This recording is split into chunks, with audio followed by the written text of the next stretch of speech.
Allez, ça sera peut-être la dernière vidéo pour aujourd'hui. Donc on continue de présenter, chroniquer et critiquer mon top réalisateur.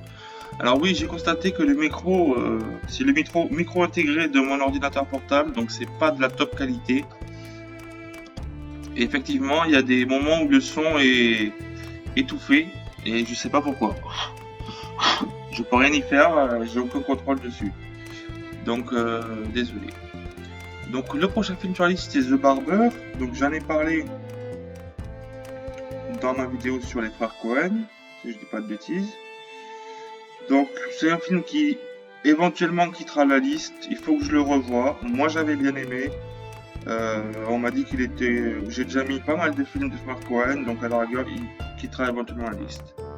Après j'ai mis Smoke et Brooklyn Boogie, donc de Paul Auster et Wayne Wang. Paul Auster c'est un écrivain à la base, je crois. Ouais, c'est un écrivain à la base.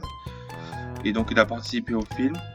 Alors, pour être honnête, je me rappelle pas très bien, on va mettre la bande-annonce, je me rappelle pas très bien de l'histoire du film.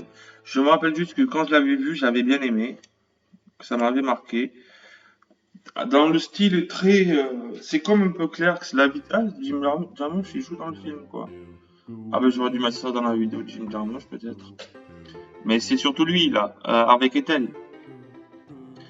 Et donc ça présente la vie de quartier dans Brooklyn Boogie. Donc les mecs vivent leur petite vie, ils discutent, ils ont des pensées philosophiques. Moi j'aime bien ce genre de film où on partage une réflexion poussée. Et là ça se passe dans New York en plus, donc enfin dans Brooklyn plus précisément. Donc ça permet de découvrir un peu New York sous un angle autre que le gangstérisme. Donc je vais pas m'attarder là-dessus, il faudrait que je les revoie pour vous donner un avis définitif, mais je sais que j'avais trouvé ça suffisamment bien écrit et bien foutu pour le mettre pour mettre là, c'est en deux parties, donc Brooklyn Boogie et Smoke. Les deux font la paire. Donc le mec qui tient un bureau de tabac, je crois que c'est ça l'histoire. Et donc il discute avec ses habitants du quartier, il y a un peu de tout. Donc on va passer à Gus Van Sant. J'ai mis Last Days, je crois que c'est un des films que j'ai rajouté un dernier à la liste. J'ai sorti quelque chose pour le mettre. Donc si je dis pas de bêtises, c'est Gus Van Sant. On va regarder sa filmo d'abord. Non, vous imaginez pas comme ça. Réalisateur de long métrage. Donc moi j'ai vu Will Hunting, Jerry, Elephant, Last Days, Paranoid Park je l'ai pas vu, Harvey Milk j'ai pas trop aimé. Et je trouve que ce réalisateur, alors j'ai pas tout vu comme vous voyez, j'en ai vu que quelques-uns, mais je trouve que ce réalisateur, il fallait que j'en mette au moins un. Moi j'ai vu, donc je vous dis Will Hunting. Ah, je savais pas que c'était lui qui a fait Will Hunting. Mais dans le même style, Jerry, Elephant et Last Days, c'est très similaire. Si vous en regardez un, vous avez regardé les deux autres, j'ai envie de dire. Et à chaque fois, on va regarder la bande-annonce. Last Days, c'est les derniers jours de la vie de Kurt Cobain. Donc je pense que c'est le plus important des trois. Jerry, j'avais bien aimé. Elephant, j'avais bien aimé. Et donc c'est des films très éthérés, très subtils, avec des longs moments de silence, où tout est suggéré. Alors, Last Days, franchement, je trouve c'est pas un biopic, hein. Il dit attention, je cite une œuvre de fiction sur les derniers jours de Kurt Cobain, mais c'est une œuvre de fiction, c'est pas un biopic. Palme d'or, c'est Elephant qui a eu la Palme d'or ou c'est Last Days? Je suis pas saisi là. Pour moi, Kurt Cobain, ça reste un des plus grands chanteurs, leaders des années 90. Nirvana, c'est peut-être le plus grand groupe de rock qu'on ait connu depuis les Beatles.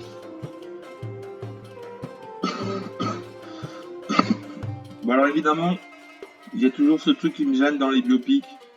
Je regarde pas beaucoup de biopics, j'en regarde presque pas. Parce que moi quand je vois la tête du mec, attends, je vais essayer de la remettre. Voilà. Ah, je suis désolé, voilà. C'est pas Kurt Cobain quoi, c'est un autre mec. Moi ça me bloque. Mais c'est vrai que de face, bon, on voit bien que c'est pas Kurt Cobain et franchement ça gâche presque le film quoi. Mais de profil, on croirait Kurt Cobain quoi. Franchement, il a les joues creuses, le même nez. Bon, les cheveux évidemment c'est pas trop dur. Et donc sur Gus Van Sant, moi je vous conseille de regarder les trois, ou d'en regarder au moins un des trois, de ceux que je vais citer, donc Elephant, Jerry et Last Days, en précisant évidemment que c'est une œuvre de fiction qui s'engage pas sur... Et donc il tripe tout seul dans la forêt, il fait que des trucs de junkie. Et bon voilà, c'est très émouvant quoi. Bien que ce film soit inspiré de dernier jour de Kurt Cobain, il s'agit d'une œuvre de fiction. Voilà, c'est le fait de dire. Après, sur le reste de sa film, Will Hunting, c'est considéré par beaucoup comme un des meilleurs films. Si vous cherchez les 100 meilleurs films de tous les temps, vous allez souvent trouver Will Hunting.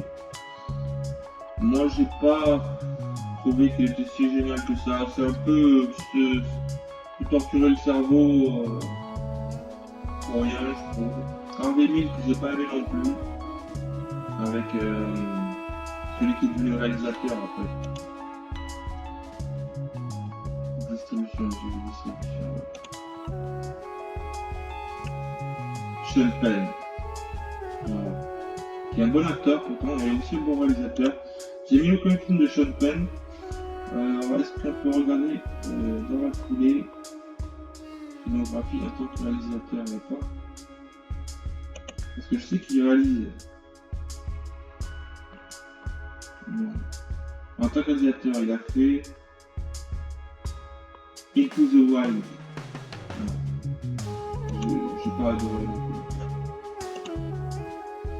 Donc voilà, moi je vous conseille ces trois-là de Gus Van Sant. Et après, je trouve qu'il est un peu chicoté. Moi, je n'ai pas trop aimé le reste de cette cinéma. Donc voilà, c'est sur Gus Van Sant. Je voulais en mettre au moins un parce que c'est quand même un cinéaste important. Et bon, surtout parce que je suis fan de Nirvana et de Kurt Cobain.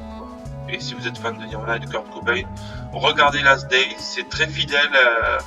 Je pense que Kurt Cobain lui-même, s'il revenait d'entre les morts, ne renierait pas ce film. Le seul problème, c'est la gueule du mec, quoi, qui est comme dans tous les biopics. Moi, je n'aime pas les biopics à cause de ce problème.